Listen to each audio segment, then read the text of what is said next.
Hello, unique, awesome people. My name's Chelsea, and I get made fun of for that intro in my close, intimate circle of friends and family. So, today we're going to talk about the don't ask, don't tell policy preference. In the non monogamous, which is the umbrella term community, and then down into polyamory, open relationships, people have a don't ask, don't tell policy. And over the years, for my own personal journey, I have not been interested in that. And so I've been very firm in stating, what I'm looking for and what I'm not looking for.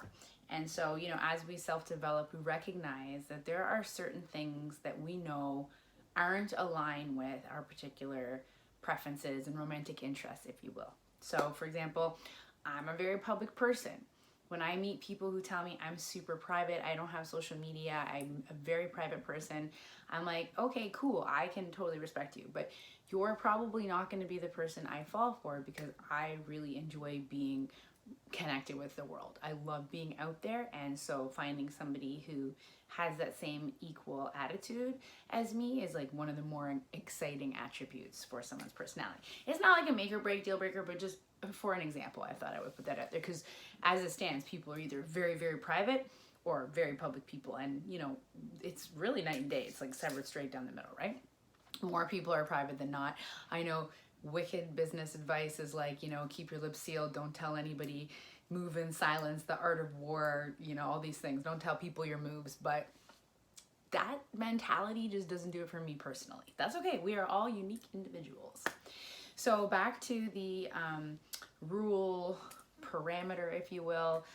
Don't ask, don't tell. So I was having this conversation with somebody about how that doesn't work for me. And I was basically like saying, hey, this is toxic and, I'm not in support of this. And I was met with a very, very clever response that really made me check myself. Like, check yourself, Chelsea. So that's what I did. So I thought it would be important to share here because if myself, somebody who's really experienced, wasn't able to conclude this on their own, I consider myself a pretty clever woman, then maybe this could help one of you in one of your situations. So this person said to me, well, in polyamory, you are able to, outsource your various needs and desires with multiple partners. So if you are longing to have like an open dialogue and connection with somebody where you hear all about their other relationships and experiences, their metas, and their other partners, and potentially maybe have like a kitchen table poly scenario, which I've talked about in other videos. I'm trying to learn how to do that right here now. Then you don't necessarily have to have that from every potential love in your life, because if you're looking to have that fulfilled and you meet somebody who is really intriguing or means the world to you, and that's not something they're into, well, that's okay, because you could potentially be having that experience and that desire fulfilled through a different partner. And I was just like, okay, that makes a lot of sense. So I really had to check myself there. So, if for you, not hearing about details about your lover's other interests, interactions, partners, experiences, whatever that parameter might look like, is something that like works better for you to not hear about any of it, not know about any of it. To each their own. Like if we know what works for us and we know what helps us self-regulate, we know what keeps us feeling safe and secure, then we have every right to say, hey, this is how I want to do things. And a big mouth lady like myself has no right to say, hey, I think that's toxic, like that doesn't work for me, like this will never work. Because again, I could go and have that fulfilled, that openness where the dialogue is something that maybe, like, for example, men are not often very interested in hearing about other men. That's something you can run into as a woman in non-monogamous relationships. Very few men are interested in hearing about other men. There are men out there who are super into it. So at that point, like, why would you miss out on the opportunity with somebody just because your preferences are a little bit different? So being given that parameter to work with can really frame a healthy experience and recognize that it's okay for you to be different, right?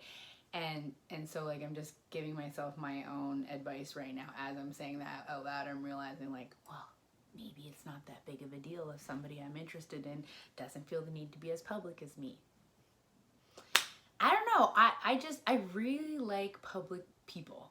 Like I'm thrilled by that, but I completely respect and understand the need for privacy. And so I think these conversations, like, they co-align with each other, something like that. So I hope some of that made some sense to you. It was a realization that I don't think I would have came to on my own. Update. It's been a long time. I haven't made a video in a really long time. The reason for that is because I had an insane injury. This is the part in the video where you can stop watching if you're not interested in my own personal journey outside of the polyamorous conversations. But in hot pursuit of my trucking career, I have hit so many barriers. One of which was that as a new driver, I was instructed in my Montreal opportunity last July, not the one that just passed, but the July before, so 2023. I was instructed that they wanted me to drive all day in my safety shoes. And up until speaking to the private women's trucking Facebook groups, I didn't know I was allowed to say, hey, no, that's stupid and I don't want to do that. I was just trying to like grab the bull by the horns and be a man, right? Because that's what you're supposed to do if you want to be a truck driver and you're a girl. Or at least that's what I thought. So come to find out that I gained 3 points of injuries from climbing in and out of the cab so many times because that particular opportunity was training locally. So if you're in a new city like Montreal where you don't know the warehouses and the streets and you have to back a huge trailer in everywhere you go and you're a rookie driver who's been off the road for like a year because of mandates and you haven't had any practice, you have to then get out, walk all the way around and check the parameters so many times.